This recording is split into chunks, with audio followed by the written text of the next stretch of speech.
tous et bienvenue pour ce nouvel épisode des Sciences Occultes.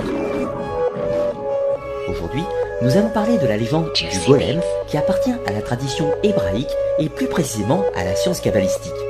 Nous avons une arme qui est le vaccin. Le vaccin est ici largement disponible. Partout, nous devons nous faire vacciner. Qui contrôle la mode médiatique? Qui? Je suis victime de votre liberté. Dans le calme, dans le respect de l'autre. Ces gens qui Sont dans la mobilisation, si je puis dire, elle est irrationnelle. Oui. Parfois cynique, manipulatrice. Je ne suis pas pour la post-vérité.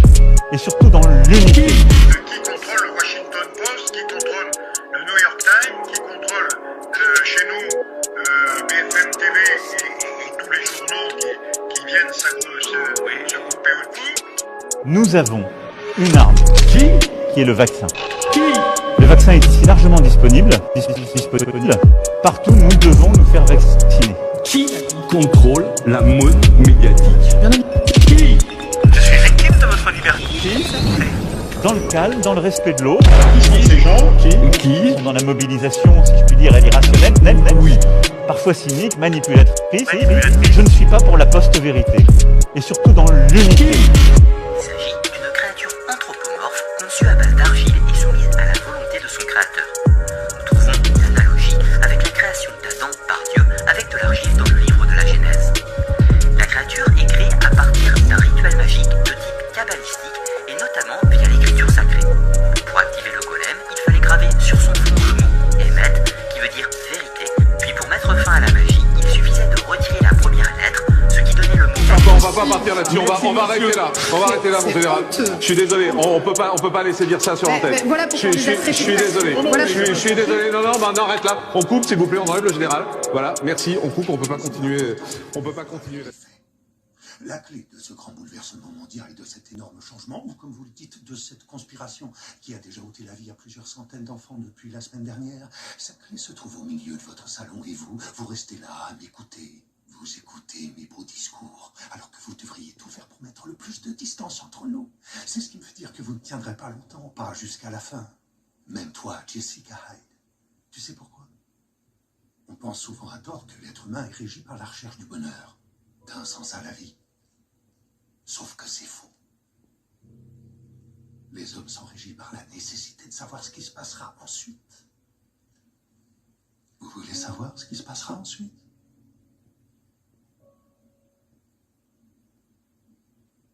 Ton père a trouvé un moyen de changer le monde et non pas de le détruire. Un virus pour changer le monde et le rendre meilleur. Un omnivirus. Nous, on s'est contenté de le prendre et de l'implanter dans le vaccin contre la grippe Stearns. Je le savais. Je m'étais sûr. Vous avez créé la panique pour que les gens vous supplient de leur donner le vaccin. Non, pour qu'ils exigent qu'on leur donne, avec toute l'arrogance habituelle d'une population riche. Très juste. Et ça y est, nous avons tout ce que nous voulions. Des centaines de millions de personnes font la queue en ce moment même en nous tendant le bras pour que nous puissions enfin y injecter notre création. Mais quand les personnes vaccinées commenceront à tomber comme des mouches, on comprendra que c'était vous, même si le virus est indétectable. Mais donc, il y en a là-dedans. Vous êtes futés. Vous êtes sûr qu'aucun de vous ne préférerait bosser pour moi? Non? C'est mieux que de mourir dans d'atroces souffrances. Dans ce cas, comprenez bien une chose.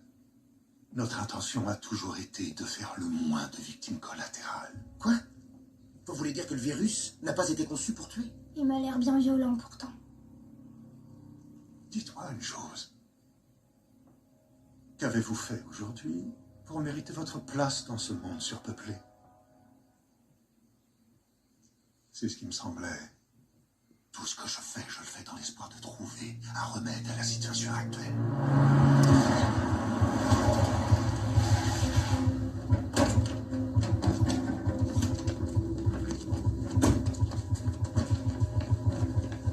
Un remède, ça sert à guérir, pas à exterminer. Je vous l'ai dit, ce virus ne fera aucun mort. C'est une des plus merveilleuses révélations que nous ayons eues. On n'était pas forcé de tuer pour atteindre notre objectif. You must all know half a dozen people at least who are no use in this world, who are more trouble than they are worth. Just put him there and say, sir or madam, now will you be kind enough to justify your existence? If you can't justify your existence, if you're not pulling your weight in the social vote, if you're not producing as much as you consume, or perhaps a little more, then clearly we cannot use the big organization of our society for the purpose of keeping you alive, because your life does not benefit us and it can't be of very much use to yourself.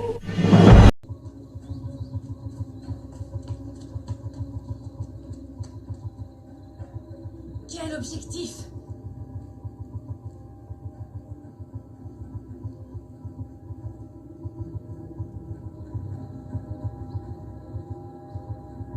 Bonsoir, je peux vous aider?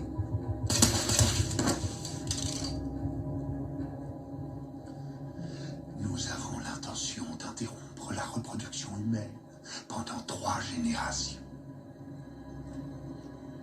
Cette chaîne de production effrénée de bébés va s'enrayer puis s'arrêter. Vous stérilisez la population? Ah. Au cours des 5 premières années, les taux de fécondité chuteront brutalement quand les adolescents vaccinés aujourd'hui seront en âge de procréer à leur tour. Vous contrôlez l'avenir de toute notre civilisation. Nous, civilisés, c'est un sacré euphémisme pour une espèce qui a proliféré en détruisant l'ensemble de la planète et en exterminant toutes les autres espèces sur son passage, excepté les trucs mignons comme les petits chiens ou les koalas. Les pandas. Jamais dans l'histoire du monde, aucune bestiole n'a autant voulu être massacrée que ce foutu panda. Excepté nous.